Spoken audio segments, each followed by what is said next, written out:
জি, তা আমি এই সিঁড়িটা চড়তে খুবই ভয় লাগে।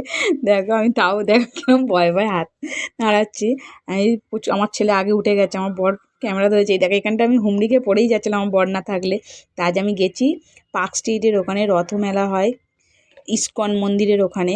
তা দেখো এই দেখো গেটের মুখটা এত অপূর্ব করেছে না সব, ভিতরটা আরও ভালো করেছে। এই দেখো পুরো জগন্নাথের মন্দির, মানে এত অপূর্ব লাগছে, পুরো পুরীর মন্দির পুরো এত ভালো লাগছে না তোমাদের বলে বোঝাতে পারবো না। এখনও যারা যাওনি উল্টো রথ অবধি থাকবে তারা দেখে আসবে অবশ্যই এইখানে, আর যারা যারা গেছে তারা অবশ্যই কমেন্টে বলো।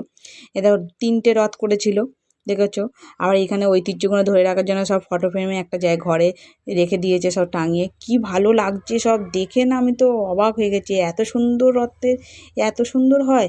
তা মেলা ফেলা অনেক কিছু বসেছে দেখো, কি ভালো লাগছে, কি সুন্দর পুরো পুরো ডিটো পুরী, মানে এত ভালো লাগছে না। এটা পুরো সিংহদ্বার করেছে, এই দেখো দুটো সিংহ দুটো পাশাপাশি, বুঝতেই পারছো তাহলে কত ভিতরটায় ভালো লাগছে বলো তো।